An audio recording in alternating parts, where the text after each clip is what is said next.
सारी की deals only on पाक व्हील्स। अस्सलाम वालेकुम पाक व्हील्स, मेरा नाम है सुनील मंज और मैं पाक व्हील्स वीकली के एक और एपिसोड के साथ आपकी खिदमत में हाजिर हूँ। अगर आप अपनी गाड़ी बेचना चाहते हैं तो पाक व्हील्स पर अभी ऐड लगाएं। डे लाइट में पिक्चर्स लें, ऐड पर गाड़ी की मुनासिब कीमत रखें, गाड़ी की मुकम्मल तफसील लिखें और एक्टिव फोन नंबर देकर ऐड पोस्ट कर दें। क्विक ऑफर के लिए अपना ऐड फीचर करवाएं और 40 लाख जेन्युइन खरीदारों तक रसाई हासिल करें। आज के वीकली की जो सबसे पहला टॉपिक है जिसमें मैं डिस्कस करना चाहता हूँ, मैंने अक्सर देखा है सड़कों के ऊपर हमारे यहाँ पे एक्सीडेंट्स होते हैं और लोग काफ़ी ज़्यादा जो है मैं देखता हूँ भीड़ हो जाती है, लड़ना शुरू कर देते हैं, थोड़ा सा नुकसान होता है, उसके लिए लोग इतना टाइम ज़ाया करते हैं अपना भी दूसरे लोगों का भी। और इसकी प्राइमरीली वजह जो है मैं ये देख रहा था, पहले मैं सोचता था यार लोग इतने छोटे नुकसान के लिए क्यों खड़े होकर टाइम ज़ाया करते हैं। फिर मैंने लास्ट वीक इस पर थोड़ी सी रिसर्च की तो मुझे पता ये लगा कि पाकिस्तान में अब ख़ासतौर पर जितनी भी नई आने वाली गाड़ियाँ हैं वो गाड़ियाँ तो शायद बहुत एक अच्छी प्राइस पे हैं, जिस तरह SUVs की बहुत ज़्यादा गाड़ियाँ आई हुई हैं, मिड क्रॉस ओवर या SUV बहुत ज़्यादा आ गई हैं 50 से 55 लाख की रेंज में। बट जब आप इन गाड़ियों की प्राइसेस देखते हैं और उनके पार्ट्स की प्राइसेस देखते हैं तो वो आपस में कोई कोइंसाइड नहीं करती। फॉर एग्जांपल अगर आप किया स्पोर्टेज या होंडा टूसॉन या जिस तरह की गाड़ियाँ हैं या Toyota Revo, Toyota Grande for that matter, इन सब की गाड़ियों की जो हेडलाइट्स हैं वो लाखों के अंदर उनकी प्राइस है। सो ऐसे मौके पे मेरे ख्याल से हमारे यहाँ पे एक बहुत इंपॉर्टेंट चीज़ है जिसको लोग इग्नोर करते हैं, वो इंश्योरेंस है। और इंश्योरेंस नई गाड़ी की तो लोग करा लेते हैं, यूज़ गाड़ी की इंश्योरेंस के बारे में लोगों को थोड़ी अप्रीहेंशन होती है कि शायद वो रेट बहुत ज़्यादा होगा या पता नहीं मसले मसाइल होंगे, डील कैसी की जाएगी कैसी नहीं की जाएगी। मैंने अपनी एक पुरानी गाड़ी जो है उसको इंश्योरेंस करा के उसके पार्ट्स की प्राइसेस के लिहाज से देखा है और मेरे ख्याल से काफ़ी फीजिबल है और आपको एक पीस ऑफ माइंड भी मिल जाता है। बाय लॉ भी वैसे पाकिस्तान के लॉ के मुताबिक सड़क पे आने वाली हर गाड़ी की इंश्योरेंस ज़रूरी है। अब वो लॉ इंप्लीमेंट होता है नहीं होता एक अलग बात है। सो यूनाइटेड इंश्योरेंस जो है वो एक कंपनी है जो कि अभी काफ़ी अच्छे रेट दे रही है गाड़ियों के ऊपर और उनकी सर्विस भी अच्छी है। दो चीज़ें होती हैं इंश्योरेंस कंपनी, एक तो इंश्योरेंस हो गई, दूसरी चीज़ सबसे इंपॉर्टेंट ये है कि जब आपकी क्लेम की बारी आती है तो उनकी क्लेम की रेशो कैसी है और वो कितनी जल्दी क्लेम जो है उसको फर्निश करते हैं। तो इन दोनों मेयार पे जो है ये कंपनी पूरा उतरती है यूनाइटेड इंश्योरेंस। और अगर आप भी अपनी गाड़ी इंश्योर कराना चाहते हैं तो आप लगे हुए लिंक के ऊपर क्लिक करके अपनी गाड़ी का जो कोटेशन है इंश्योरेंस की वो उनसे ले सकते हैं और आपकी गाड़ी जो है चंद घंटों के अंदर जो है वो इंश्योर्ड हो जाएगी। ऑटो इंडस्ट्री की न्यूज़ की बात करें और अपकमिंग गाड़ियों की बात करें तो हम आपको अक्सर बताते रहते हैं कि कौन कौन सी गाड़ी आने वाली हैं। सो अगर मैं चंद गाड़ियां जिनका नाम लेना चाहूँ जो अभी पाकिस्तान मार्केट में जल्द से जल्द यानी हमें अनकरीब आने वाले नियर फ्यूचर में नज़र आएंगी तो प्रोटॉन सागा है, देन टोयोटा की क्रॉस एक गाड़ी आ रही है, इसी तरह हुंडई की एलेंट्रा आ रही है। तो ये 3-4 गाड़ियाँ हैं जो कि अभी रिसेंट अगर हम 1-2 महीने की बात करें तो उसमें आएंगी। और अगला टॉपिक भी यही है कि प्रोटॉन सागा जो है उसकी तस्वीरें हैं पाक व्हील्स के ऊपर, आप देख सकते हैं जाके फोरम पे कि उसके कोई इंपोर्टेड यूनिट आए हैं और उसके अंदर कोई एक लिमिटेड यूनिट भी आया है जिसको कोई RS यूनिट कहते हैं, उसके अंदर कोई येलो लाइनिंग और बैजिंग वगैरह एक्स्ट्रा है। सो एल्समेन के साथ मेरा ख्याल है ये गाड़ी कंपीट करेगी। अब प्रोटॉन सागा की प्राइस के बारे में लोगों की अप्रीहेंशन थी कि जी क्या प्राइस होगी। सो मुझे ये लगता है कि इसकी प्राइस जो है समवेयर क्लोज टू एल्समेन होनी चाहिए, 21 से 23 लाख रुपए के दरमियान मेरे ख्याल से आएगा। बट डिपेंड करता है अगेन इसमें अगर 2-3 वेरिएंट्स आते हैं और उसमें ज़्यादा ऑप्शंस होती हैं तो उसकी प्राइस वेरी कर सकती है। सो हम कोशिश करेंगे कि आप लोगों के लिए जल्द से जल्द इसका वॉक अराउंड और जो है रिव्यू लेके आएँ। जो ही हमें इस तक एक्सेस मिलता है गाड़ी के, हम आपके लिए इसकी डिटेल रिव्यू भी लेके आएंगे। अगली न्यूज़ जो है चंगान को लेके है। चंगान की जो गाड़ी एल्सविन है वो लॉन्च हुई थी और हमने उसका जो आपको फर्स्ट लुक भी दिया था और एक रिव्यू भी छोटा सा उसका बनाया था और लोगों ने काफ़ी एंटिसिपेट की थी और लोग उसकी प्राइस से बहुत खुश थे। तो अगेन कंपनी ने तोहफा दिया तमाम यूज़र्स के लिए कि गाड़ी इससे पहले के रोड पे आती है और भी मैं आपको पहले न्यूज़ में बता रहा था कि मार्च में उसकी डिलीवरी शुरू होनी है। सो गाड़ी की प्राइस जो है इंक्रीज़ कर दी गई है। उसके 3 वेरिएंट आते हैं। जो बेस वेरिएंट है उसकी प्राइस वैसे सेम रही है, जो कंफर्ट DCT है उसकी प्राइस 50,000 बढ़ा दी गई है, जबकि जो लुमियर है उसकी प्राइस 1,01,000 बढ़ा दी गई है। अब एल्सविन की बात कर लें या ऑटो इंडस्ट्री की बात करें तो हमने देखा था जब एल्सविन आई थी तो काफ़ी ज़्यादा एंटिसिपेटेड थी और लोगों ने कहा जी बड़ी अच्छी गाड़ी आ गई। बट मैं हमेशा ये कहता हूँ कि जब कोई चीज़ आती है मार्केट में उसकी अवेलेबिलिटी और उसका गाड़ी का सड़क पे मौजूद होना बहुत ज़रूरी है। जिस तरह पहले हुंडई टूसॉन आई थी तो आपको सड़क पे इतना नज़र नहीं आती थी, बट अब वो काफ़ी ज़्यादा नज़र आना शुरू हो गई है, विच मीन्स कि उनकी प्रोडक्शन जो है वो अभी रैंप अप हो गई है। अगर हम एल्सविन की बात करें तो मेरा ख्याल है मैंने टिल डेट अभी तक सड़क के ऊपर कोई भी एक भी यूनिट नहीं देखा। सो कंपनी की स्टेटमेंट ये आई है कि उनकी गाड़ियों के अंदर डिले है जिसमें उनके 2-3 वेरिएंट शामिल हैं और उसकी रीज़न अगेन वही है जिस तरह के पहले MG ने भी बताया था कि पूरी दुनिया में जो है आफ्टर कोरोना वायरस जो है आपकी जो सी है उसकी जो ट्रैफिक है उसमें काफ़ी ज़्यादा कंजेशन है और आपको जो वेसल है वो नहीं मिल रहे, जिसकी वजह से ट्रांसपोर्ट के इशू हैं, पार्ट्स आने के इशू हैं। तो उनकी कारवां M9 और M8 3 प्रोडक्ट हैं जिनके बारे में उन्होंने कहा है कि वो काफ़ी डिफिकल्टी का सामना कर रहे हैं पार्ट्स की सप्लाई के तौर पे।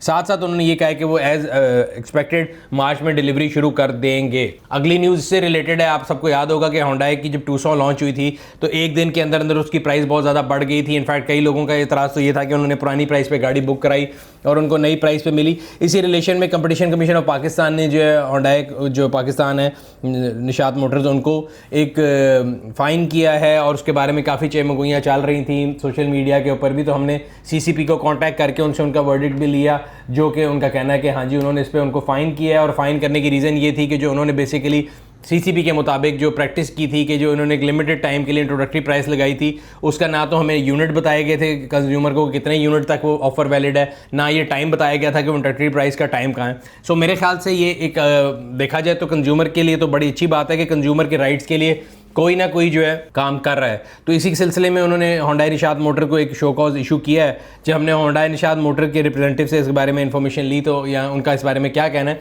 तो उन्होंने इसके बारे में कमेंट करने से गुरेज किया था। और दूसरी तरफ और अब नए ऑटो मैन्युफैक्चर जो आ रहे हैं, जो लीड ले रहे हैं मार्केट में, मेरे ख्याल से एक बड़ी अच्छी चीज़ है। अभी हम लोगों ने देखा है कि तकरीबन पिछले 15 दिन से ग्लोरी ऑन व्हील्स के नाम से DFS के जो है वो ग्लोरी 580 प्रो जो है उसकी टेस्ट ड्राइव एक्टिविटी पूरे पाकिस्तान में करी। तो मेरे ख्याल से ये एक बड़ी अच्छी एक्टिविटी थी और एक प्रोडक्ट के अंदर आपको कॉन्फिडेंस नज़र आता है कि कंपनी जो है वो जो प्रोडक्ट लेके आई है उसको अपनी प्रोडक्ट में कॉन्फिडेंस है और वो आप कंज्यूमर्स को उसकी टेस्ट ड्राइव करा रही है। सो एक बड़ी अच्छी एक्टिविटी थी जो कि कराची से लेके पेशावर तक चली और ये इसी वीक के अंदर जो है कंक्लूड हुई है। और मेरा ख्याल है और ऑटो मैन्युफैक्चरर्स के लिए भी ये एक अच्छा कदम है कि उनको देखना चाहिए कि कंज्यूमर को क्या वैल्यू देनी है या अपनी प्रोडक्ट में उनको कितना वो कॉन्फिडेंस होना चाहिए ताकि वो कंज्यूमर के सामने अपनी प्रोडक्ट रख सकें और उसके बाद कंज्यूमर जो है वो उसका डिसीजन ले। एक ये स्फेयर है, एक ये कि आप मार्केट में बिला वजह शॉर्टेज क्रिएट करें, एक गलत फिगर दें कि जी इतने फिगर की हमने बुकिंग कर ली जबकि डिलीवरी एक भी गाड़ी की ना हो। सो मेरा ख्याल है कंपनीज के लिए ये एक ओपन फील्ड है जहाँ पे वो खुद डिसाइड कर सकते हैं कि उन्होंने स्पेक्ट्रम में अपने आप को कहाँ प्लेस करना है। लॉन्ग टर्म में ये सारे लोग मार्केट में रहेंगे, अपने आप को किस पोजीशन पे इन्होंने अपनी कंपनी को लेके आना है ये इनकी अपनी पर्सनल कॉल है। अब चलते हैं लिस्टिंग ऑफ वीक की तरफ। लिस्टिंग ऑफ वीक का सिलसिला बेसिकली मैंने इसलिए शुरू किया था कि मैंने देखा है कि अक्सर पाकिस्तान में लोगों का एक सवाल होता है कि यार अगर हम एक फैमिली के लिए गाड़ी लेना चाहते हैं, एक स्पेसिफिक बजट में गाड़ी लेना चाहते हैं और आप ये जो रिव्यूज़ करते हैं तो बहुत महंगी गाड़ियों के होते हैं और नई गाड़ी का आम आदमी की रीच में नहीं है। सो हमारे लिए पाक व्हील्स में क्या है? सो पाक व्हील्स एक ऐसा प्लेटफॉर्म है जहाँ पे लाखों यूज़र जो है गाड़ियाँ खरीदने आते हैं और हज़ारों लोग अपनी गाड़ियाँ बेचने के लिए लगाते हैं और it's a platform for buyers and seller to interact. और वहाँ पे आपको कौन सी गाड़ी अपने मुताबिक नज़र आती है वो आप अपनी मर्ज़ी से फ़िल्टर्स डिफरेंट लगा के, बजट का फ़िल्टर लगा के देख सकते हैं, सिलेक्शन कर सकते हैं, इंपोर्टेड वर्सेस लोकल कर सकते हैं। बट आज की जो लिस्टिंग है जो मैं लेके आया हूँ आपके लिए वो डेहाट्सू मीरा है। डेहाट्सू मीरा जो एक 660 सीसी गाड़ी है, हमने पिछले दिनों उसका एक रिव्यू भी किया था। अगर आप वो रिव्यू देखना चाहते हो तो इस लिंक पर क्लिक करें और इस रिव्यू को भी आप देख सकते हैं और गाड़ी के बारे में इंफॉर्मेशन ले सकते हैं। सो ये एक ऐसी गाड़ी है जो मेरे ख्याल से अगर मेरे से कुछ सवाल पूछता है कि 660 सीसी कैटेगरी में कौन सी गाड़ी सबसे बेहतर है तो मेरा हमेशा जवाब ये होता है कि डेहाट्सू मीरा जो है वो ले लें। इसमें 2-3 वेरिएंट्स आते हैं, मीरा कस्टम, मीरा ES, वो आपकी अपनी बजट के ऊपर है, आप 2 डोर लेते हैं या 4 डोर। सो आज की जो लिस्टिंग है वो डेहाट्सू मीरा 2006 की है, 9,85,000 रुपये गाड़ी के डिमांड कर रहे हैं। ऑटोमेटिक कार है, पावर स्टेयरिंग, पावर विंडोज़, तमाम ऐसी जो नेसेसरी आपको इक्विपमेंट चाहिए होता है वो है। 2006 मॉडल है और मेरे ख्याल से कंप्लीट पिक्चर्स भी प्रोवाइड की हुई है ऐड में। तो एक ऐसी चीज़ है जो कि मेरे लिस्टिंग ऑफ द वीक में मैं इसलिए लेके आया तो गाड़ी अच्छी है, दूसरा उन्होंने ऐड के अंदर पूरी कंप्लीट डिटेल दी हुई है और प्राइस भी मेरे ख्याल से जायज़ है, 9,85,000 रुपये वो डिमांड कर रहे हैं। सो आप एक अच्छी गाड़ी फैमिली के इस्तेमाल के लिए ले सकते हैं जिसकी फ्यूल इकोनॉमी भी अच्छी हो और येट उसके पार्ट भी अवेलेबल हो। अगली न्यूज़ जो है वो MG को लेके, और MG जो मैंने नोटिस किया है कि काफ़ी वो कंपनी जो है वो न्यूज़ में रहती है, बेशक positively negatively, but her weekly में किसी ना किसी तरह उनका जिक्र ज़रूर आ जाता है। और उस लिहाज से अगर देखा जाए तो they are doing a good job in marketing. और ख़ास तौर पर उनके जो ब्रांड एम्बेसडर हैं जावेद आफरीदी साहब, उनकी जो ट्वीट्स हैं वो हम लोगों को सबको महसूस किए रखती हैं। तो अभी उन्होंने एक लेटेस्ट ट्वीट की है जिसमें उन्होंने सवाल पूछा है कि वो MG3 को ज़ल्मी कलर में ला करना चाहते हैं। Zalmi is the team which he owns और उसका जो कलर है वो थोड़ा येलो स्टाइल का है। तो उन्होंने एक पे हिंट किया है कि शायद MG3 पाकिस्तान आए। खैर वो तो हो गई एक बात, बट अब सीरियस बात की तरफ चलते हैं। तो सीरियस बात ये है कि MG के बारे में हम लोगों ने थोड़ी रिसर्च की थी, आप लोगों को हमने बताया भी था कि मार्केट के अंदर उनकी गाड़ियां जो हैं पोर्ट पे खड़ी थी, सोशल मीडिया पे काफ़ी बातें चल रही थी, चहमगोइयाँ थी, लोग कह रहे थे कि क्लियर होंगी नहीं होंगी। पिछले वीकली में मैंने आपको बताया था कि गलत न्यूज़ चल रही है कि जी FBR ने उनकी रजिस्ट्रेशन रोकी हुई है। ऐसा कुछ नहीं है, MG की तमाम गाड़ियाँ रजिस्टर हो रही हैं। सो अगली न्यूज़ ये है कि जो उनकी गाड़ियाँ पोर्ट पे खड़ी हुई थी वो अब क्लियर हो गई हैं और MG ने कोर्ट के थ्रू उनकी क्लियरेंस ली है। और सेक्शन 81 होता है जिस पे आपको एक पे ऑर्डर जमा कराना पड़ता है as a security, because there was a dispute between MG and customs. वो कस्टम वाले कह रहे थे इसकी वैल्यू ज़्यादा होनी चाहिए, वो जो पहले डिक्लेयर्ड वैल्यू उसी को कह रहे थे कि वही वैल्यू है।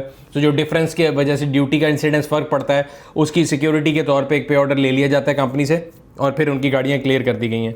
सो वो गाड़ियाँ क्लियर हो गई हैं। तो अभी तक की गुड न्यूज़ उन लोगों के लिए जिनकी गाड़ियाँ बुक हुई हुई थी और उनका परेशानी थी। हमें भी लोग मैसेज करते थे, कॉल करते थे कि जी हमारी गाड़ियों क्या बनेगा। सो फाइनली वो गाड़ियाँ रिलीज़ हो गई हैं। और जहाँ तक एक और हमने रिसर्च की, अपनी डिटेल रिसर्च के मुताबिक गाड़ियाँ तकरीबन जो पाकिस्तान में अब तक इन्होंने टोटली इंपोर्ट करने के लिए जिस गाड़ियाँ इंटेंड कर दी हुई हैं वो 5200 है। और उसके बारे में भी डिटेल अगर आप पढ़ना चाहते हो तो मैं आर्टिकल का लिंक लगा दूंगा। विच मीन्स कि एक साइजेबल नंबर ऑफ कार जो है वो पाकिस्तान में ऑलरेडी एमजी लेके आ चुका है। जिस अमर की ज़रूरत है, जो मैं हमेशा उनको बताता रहता हूँ, और अगेन कोई इसको समझे कि जी मैं क्रिटिसाइज़ कर रहा हूँ, मुझे कोई कह रहा है या नहीं कह रहा, मैं हमेशा कंज्यूमर की आवाज़ देता हूँ। तो पॉइंट ये है कि अगर आप गाड़ियाँ इतनी ज़्यादा तादाद में लेके आ रहे हैं तो आपको उसके लिहाज से स्पेयर पार्ट्स की अवेलेबिलिटी को भी श्योर बनाना होगा। अब चलते हैं पार्क व्हील्स ऑटो स्टोर के मैसेज की तरफ। तो हम लोगों ने आप लोगों को पिछले 1-2 वीकली में मैंने बताया था कि एक कार की जो डिटेलिंग किट है हम लोगों ने एक बनाई थी, बट काफ़ी लोगों का फीडबैक ये था कि जी वो बड़ी एक्सपेंसिव है और आम आदमी की रीच में नहीं है। सो ये साइडेक्स की एक प्रोडक्ट है जिसमें तमाम आपकी कार केयर की प्रोडक्ट्स आती हैं। ये एक बंडल प्रोडक्ट है, 1799 इसकी प्राइस है, जिसमें गाड़ी के पॉलिश, टायर स्प्रे, आपके इंटीरियर किट और काफ़ी ज़्यादा प्रोडक्ट जो इसमें शामिल हैं। एक अच्छी क्वालिटी प्रोडक्ट है और येट उसकी प्राइस जो है बड़ी अफोर्डेबल है। सो अगर आप भी इसको ख़रीदना चाहते हैं तो पार्क व्हील्स ऑटो शॉप पे जाएं और अपना ऑर्डर भी प्लेस करें। इसके अलावा अगर आप गाड़ियों की एसेसरी या ऑटो पार्ट्स के अंदर इंटरेस्ट रखते हैं और उसके बारे में वीडियोज़ देखना चाहते हैं तो हम लोगों ने park wheels auto parts and accessories के नाम से एक यूट्यूब पेज बना दी है, और अगर आप उसको देखना चाहते हैं वीडियोज़ को तो इस पेज को ज़रूर सब्सक्राइब करें ताकि आप अपनी गाड़ी के लिए डिफरेंट प्रोडक्ट्स जो है उनको देख भी सकें और उनको ऑर्डर करने के लिए पार्क व्हील्स ऑटो शॉप पे जा भी सकें। अगली न्यूज़ जो है वो पिछले वीक में देख रहा था, काफ़ी हमारे सोशल मीडिया पे भी चली और हर जगह लोगों ने बहुत उसके बारे में जो है स्टोरीज आई कि जी पाकिस्तान में एक्स गाड़ी आ रही है, वाई आ रही है, फलाना बंदा ये लेके आ रहा है, फलाना बंदा वो लेके आ रहा है। जी हाँ, मैं उस न्यूज़ की बात कर रहा हूँ जो सब लोगों ने सबसे ज़्यादा शेयर की कि जी एफबीआर ने कोई नोटिस इशू किया है जिसके मुताबिक टूरिस्ट जो है पाकिस्तान में ड्यूटी फ्री कार लेके आ सकते हैं। सो मैंने एक चीज़ नोटिस की कि पाकिस्तान में ड्यूटी फ्री गाड़ी हो, नॉन कस्टम गाड़ी हो या ऐसी कोई भी चीज़ हो तो उसकी बहुत ज़्यादा वायरलिटी होती है। और यही वजह है कि तमाम ऐसे इदारे जिनके पास कोई इन्फॉर्मेशन नहीं होती, कोई सॉलिड इन्फॉर्मेशन नहीं होती, वो इस तरह की खबरें उड़ाते हैं और फिर उसकी शेयरेबिलिटी मिलती है और लोग जो है बड़ा उसको शेयर भी करते हैं और उनकी पब्लिसिटी भी होती है। बट मैं आप लोगों को बताऊँ कि अनफॉर्चुनेटली ये खबर जो है वो गलत है। ऐसी कोई पॉलिसी अभी तक नहीं आई, ना ही ऐसी किसी पॉलिसी को लाया जा रहा है और एफबीआर के मुताबिक ऐसी कोई सर्कुलर कोई इशू नहीं किया गया। अगर इशू किया गया होता तो आप लोग देखते हैं आज के दौर में व्हाट्सएप के ऊपर 2 मिनट के अंदर आपके जो है ना सर्कुलर जो है घूमना शुरू हो जाता है कि ये नोटिफिकेशन हुआ है, ये लॉकडाउन हुआ है, ये चीज़ आ रही है, वो चीज़ आ रही है। तो इस तरह अगर इसका भी कोई नोटिफिकेशन होता तो वो ज़रूर हमारे सामने आता। ऐसी कोई चीज़ नहीं है और प्लस इसमें कोई नई बात नहीं है। टूरिस्ट जो है पाकिस्तान के अंदर क्या दुनिया पूरे में अगर कहीं भी जाते हैं तो कारने के नाम से एक जो फैसिलिटी है वो अवेलेबल है और आप पूरी दुनिया में अपनी गाड़ी को लेकर जा सकते हैं। उसकी एक सर्टेन फीस आपको डिपॉजिट करानी होती है एज ए सिक्योरिटी और अपॉन योर रिटर्न आपको वो फीस वापस मिल जाती है। और पाकिस्तान में काफ़ी लोग बाहर से आते भी रहे हैं, पहले कारने की फैसिलिटी को यूज़ करके अपनी गाड़ियाँ लाते रहे। इनफैक्ट पाकिस्तानियों ने इसको मिसयूज़ भी काफ़ी ज़्यादा किया और एक ज़माने में कई ऐसी गाड़ियाँ पाकिस्तान पे आई जो कि कारने पे आई और फिर कभी वापस ही नहीं गई और उन लोगों ने अपनी जो सेफ्टी या सिक्योरिटी जो जमा कराई थी वो वापस नहीं ली, बिकॉज उन गाड़ियों की ड्यूटी ऑब्वियसली बहुत ज़्यादा बनती थी उस सिक्योरिटी से। सो काफ़ी अरसे तक ये मामला पाकिस्तान के लिए तातुल का शिकार भी रहा है और आज भी अगर आपने पाकिस्तान आने के लिए कारने लेना हो तो वो काफ़ी मुश्किल एक प्रोसीजर है। बट उसके अलावा कोई ऐसी पॉलिसी लेके नहीं आई जा रही। प्लस वो जो एक किसी ने हवा में जो है ना हवा में एक न्यूज़ उड़ाई कि जी टूरिस्ट के लिए अलाउ किया जाएगा। तो पहली बात तो ये आपको समझने की ज़रूरत है टूरिस्ट कौन है। हर वो बंदा जो पाकिस्तान से बाहर रहता है वो टूरिस्ट नहीं है। जिस बंदे के पास डुअल नेशनैलिटी है, नाइकॉब कार्ड है, पाकिस्तान का सिटीज़न है या नाइकॉब कार्ड जो है उसके पास है या वो डुअल नेशनैलिटी रखता है तो वो टूरिस्ट में नहीं आता। टूरिस्ट में वो लोग आएंगे जो कि एक ख़ास तौर पे टूरिस्ट वीज़ा लेके पाकिस्तान आते हैं। फिर वो कितने अरसे के लिए आएंगे, क्या उसकी पॉलिसी होगी, क्या डिपॉजिट होगा, किस मोड से आएंगे, किस तरह उसका सारा प्रोसीजर होगा और कितनी उनको सिक्योरिटी जमा करानी होगी, ये तमाम ऐसी चीज़ें जो कि अगर ये असल में नोटिफिकेशन आए तो उसके साथ ये आएंगी। उसके अलावा सोशल मीडिया के ऊपर लोगों ने पता नहीं गाड़ी का मॉडल, चेसिस, बस चले तो इंजन नंबर भी लिख देते हैं लोगों के नाम के जी पता नहीं कौन सा बंदा और कौन सा बंदा बुगाटी लेके आ रहा था, कोई कुछ लेके आ रहा था। तो ये तमाम न्यूज़ फेक है। तो अगेन मैं आप लोगों से हमेशा कहता हूँ कि जब भी आप लोगों को ऑटोमोटिव न्यूज़ को कहीं कंफर्म करना होता है तो पार्क व्हील्स के ब्लॉग पे जाएं। आपको मोस्ट ऑथेंटिक न्यूज़ मिलेगी। हम लोग इस दौड़ में नहीं पड़ते कि कौन पहले न्यूज़ दे रहा है, हम वेरीफाइड न्यूज़ जो है सिर्फ आपके लिए वो लेके आते हैं। ऑटो इंडस्ट्री से न्यूज़ की अगर बात करें तो ऑटो इंडस्ट्री जो है हम देखते हैं कि काफ़ी अरसे से पाकिस्तान में दो एंड्स हैं। एक कंज्यूमर एंड है, वो कहता है कि जी हम तबाह हो गए, दूसरी तरफ ऑटो इंडस्ट्री जो वो कहती है जी हम तबाह हो गए। और ख़ास तौर पर कोविड-19 के अंदर जो मुझे लगता है कि ऑटो इंडस्ट्री जो एक अरसे के लिए, थोड़े अरसे के लिए बंद रही थी, लेकिन उसके बाद काफ़ी स्पीड से उन्होंने रिवाइव किया है, उनकी सेल्स भी ऊपर गई हैं। और अगर जो एक पैरामीटर कंपनीज यूज़ करती हैं जो कि मेरे ख्याल से गलत है, बट वो मार्केट में जो ऑन या प्रीमियम चल रहा होता है उसको अपनी कामयाबी लेते हैं, तो आजकल तो मेरा ख्याल है ऑन जो है बड़ी पीक के ऊपर है। But at the same time जब गवर्नमेंट की बेंचेस से बात हो रही होती है तो जितने ऑटो मैन्युफैक्चरर्स हैं वो तमाम हमेशा कोई ना कोई मराहत हासिल करने के लिए बात कर रहे होते हैं। अगेन मैं ये कहता हूँ कि देखिए, क्रिटिसाइज़ करना अलग चीज़ है, लेकिन अगर वो मराहत कंज्यूमर को पास ऑन की जाती हैं तो बिल्कुल ज़रूर मिलनी चाहिए। सो इस टाइम पे जो उन्होंने मराहत हासिल करने के लिए या जो रिलैक्सेशन के लिए बात कर रहे हैं, वो लोग कर रहे हैं additional custom duty on import of parts. जो आपके ऑटो पार्ट्स आते हैं, स्पेयर पार्ट्स आते हैं, उस पर ACD के नाम से जो है 7% ड्यूटी लगी हुई है, और वो ये कह रहे हैं कि इनको कम किया जाए ताकि गाड़ियों की जो प्राइस है उसको नीचे लाया जाए। आखिर में पब्लिक सर्विस मैच की तरफ बढ़ते हैं। गर्मी बहुत तेज़ी से आ रही है और सर्दी का मौसम जा रहा है, तो मैं आप लोगों को पहले भी कह चुका हूँ अपनी गाड़ियों के जो AC है उनको सर्विस करा लें। मैं भी अभी आजकल इसी प्रोसेस में हूँ, क्योंकि आपने इतने अरसे गाड़ी का AC नहीं चलाया होता और इतनी एकदम गर्मी आ जाती है कि आपके लिए गाड़ी में सफ़र करना जो है इम्पॉसिबल हो जाता है। तो अपनी गाड़ी के AC को सर्विस कराएं। गैस अगर कम है तो उसको चार्ज करा लें। याद रखें, गैस जो है आपकी गाड़ी के AC की स्पेसिफाइड गैस है, उसी गैस को इस्तेमाल करें। सस्ती गैस के चक्कर में अपने कंप्रेसर का और अपनी गाड़ी का ज़्यादा नुकसान ना करें। दूसरी चीज़, अगेन जब गर्मी आती है तो हम लोगों को दरख्त की इंपॉर्टेंस का पता लगता है कि दरख्त कितनी इंपॉर्टेंट चीज़ है। इनके साए में हम लोग अपनी गाड़ियों को अगर खड़ा करेंगे तो हम धूप से बच सकते हैं, गर्मी से बच सकते हैं। तो कोशिश करें कि अपने इर्द गिर्द, यहाँ तो हम अगर ग्रीनरी लगा नहीं सकते तो पुराने जो लगे हुए दरख्त हैं उनको गिराएं ना, और अपने आने वाली नस्लों के लिए आज अगर हम एक पौधा छोटा सा लगा देंगे तो कल वो एक कदावर दरख्त बनेगा। कोशिश करें कि हम लोग जो है अपने इर्द गिर्द ग्रीनरी को बढ़ाएं। तीसरी चीज़, अगेन मैं हमेशा रिक्वेस्ट करता हूं कि गाड़ियों से बाहर गंद ना फेंकें। हमारी सड़कों के ऊपर मैंने नोटिस किया है कि हम लोग इसको कोई बुराई समझते ही नहीं है। आप अपनी सड़क पे जाते हुए, और मैं खुद अपने आप को बोलूँ, मैं किसी और की बात नहीं करता, चाहते ना चाहते हुए भी कभी ना कभी गाड़ी से बाहर कोई चीज़ बंदा फेंक लगता है, फिर मुझे याद आता है कि मैं आप लोगों को खुद तकरीर करता हूँ और मैं खुद ही हरकत कर रहा हूँ। सो मकसद ये होता है बात करने का कि याद दहानी अपने लिए भी हो और दूसरों के लिए भी हो।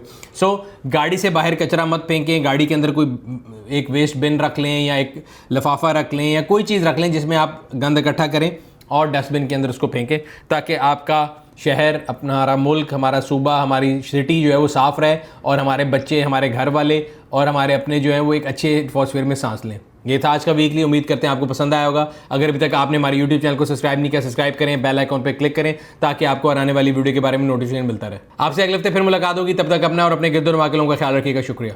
गाड़ी की डील्स ओनली